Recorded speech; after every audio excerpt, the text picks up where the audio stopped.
What is going on YouTube? This is Jim back with another video, and today I want to give you guys my early impressions of Descenders, the downhill mountain biking game from RageSquid. Now I picked this up on Xbox One Game Pass, and all the footage you see here was recorded from my Xbox One X.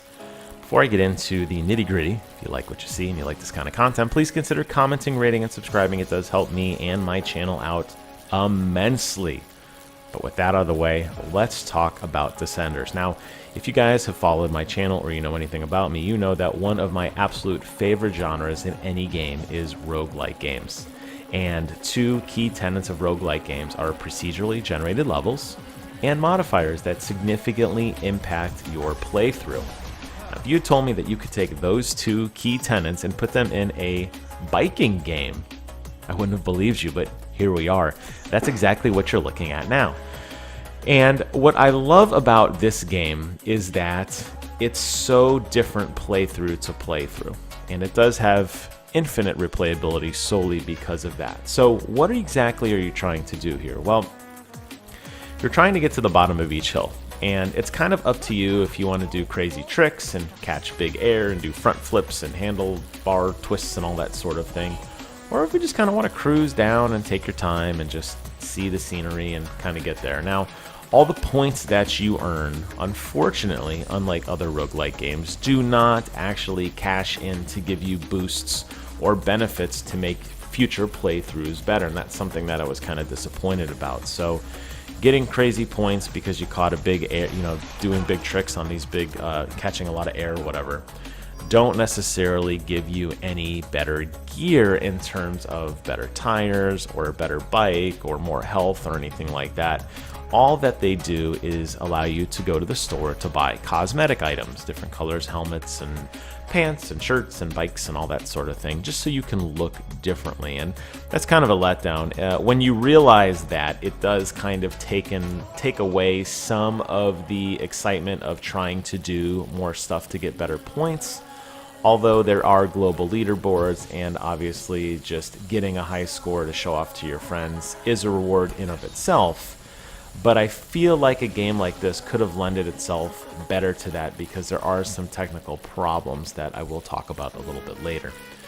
Anyways, if you're not riding down on the preferred trail, as you could see here, you can go pretty much any direction you want. You're ultimately going to get to the bottom of the hill. Now, I wish that this game had a little bit better terrain outside of the preferred path, which would give you a little bit more non-structure, I should say, like anti-structure in a sense, because that unstructured exploration is always what made these kind of games so fun. It's clear you have to go in a certain direction, but what if you went somewhere else?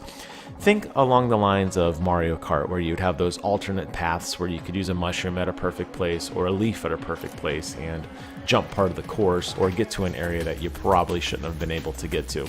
I wish this game had that because I feel like it really suits itself well, especially when you see how big the sandbox is for you to kind of work your way down. And you could see how far I can look to the right and to the left. But, if you go over some of those hills and like what's on the other side, it's typically nothing. And that's kind of a letdown. I feel like there could be more put into that. And the developers actually kind of tease that because there are some level modifiers that don't have any paths at all, and it's kind of up to you to find the way down. So it seems like they started going down that route, but for whatever reason decided to abandon it, which is a little disappointing, to be honest. But it's not all bad, and the path that is, determined for you definitely has its fair share of jumps and ramps and twists. And being procedurally generated, sometimes you get a good roll and sometimes you don't.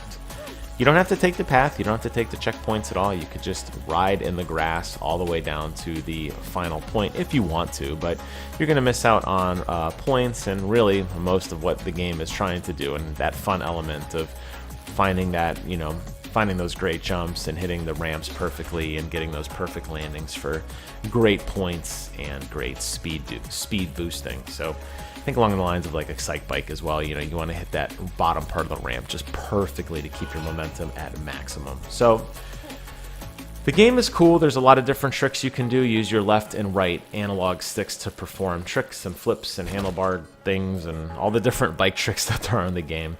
Unfortunately, though, where I feel the game really does fall flat is in the controls. And that's something that, going back to my previous point about I wish you could have some sort of upgrade system to your bike to make the future playthroughs a little bit better.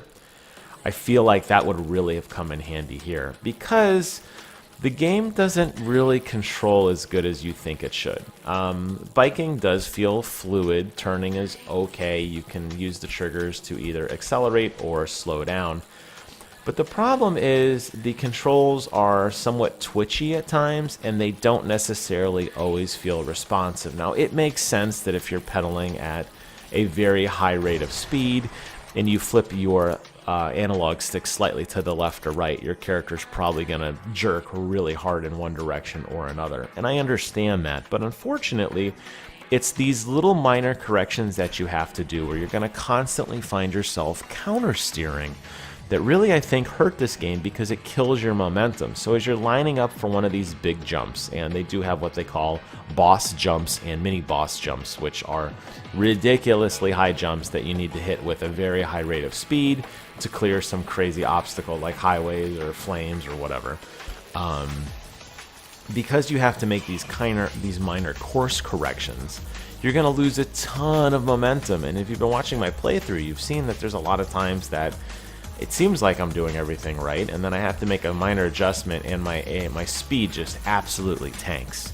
And I feel like if there was some sort of upgrade system in place that allowed for a little bit better course correction through the course, probably have a little bit more fluid playthrough. Additionally, some of the some of the like air, when you're in the air, the momentum system doesn't really make a lot of sense sometimes.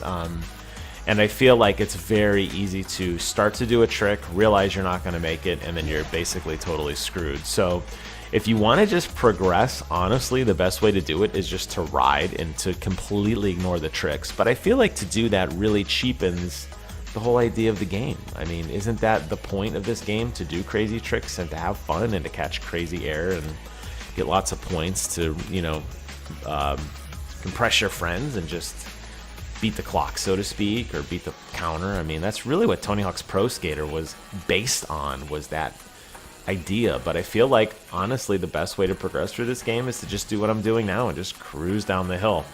Now, it's fun in of itself, but I feel like that is some major setbacks that I think probably is what still keeps this game in early access. I think a lot of people playing this game, and a lot of the streamers that you watch, don't really do a lot of anything outside of what I'm doing now. Here you see one of those big jumps. We're gonna fly through and land it.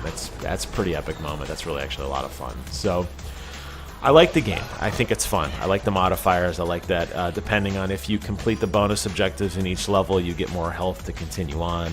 I like that there are things you get to pick in between levels and, you know, slightly modify how you play, as in the levels will tend to be more sloped or more curved, or you'll get more points for doing backflips, or you'll get more points for not letting off the accelerator or whatever. You see that's here, you get to choose, and in the form of a crew member, these different modifiers that do reset from playthrough to playthrough. So it's got the great staples and tenets of a game, and I think it's really, really a lot of fun. I just think that the controls do hold it back slightly.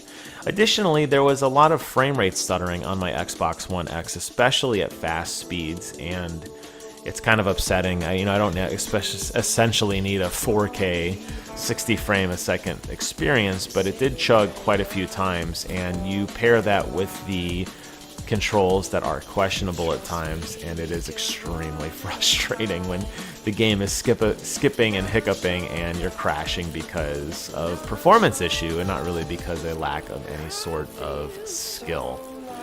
Lastly, I'll close off by saying that I love the music in this game. They did a phenomenal job selecting some really gentle electronic music that keeps you really in the flow and really just lets you enjoy the world, and it's just something very mellow that plays throughout the background, through loading screens and through when you're customizing your character. It's just kind of like a continuous soundtrack in the background, and I think that is a lot of fun. So I think this game has tons of promise. I love it. I will definitely be playing more, despite the fact that I do feel there are some issues. I think the good significantly outweighs the bad, and I love that a company has taken a risk like this and marrying together two genres that really have no business being put together. But I gotta say, RageSquid pulls it off.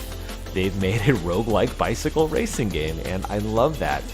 I hope that going forward, some of the performance issues are resolved. I hope that the controls are tightened up a little bit more, and I hope that we start to see some more progression from playthrough to playthrough.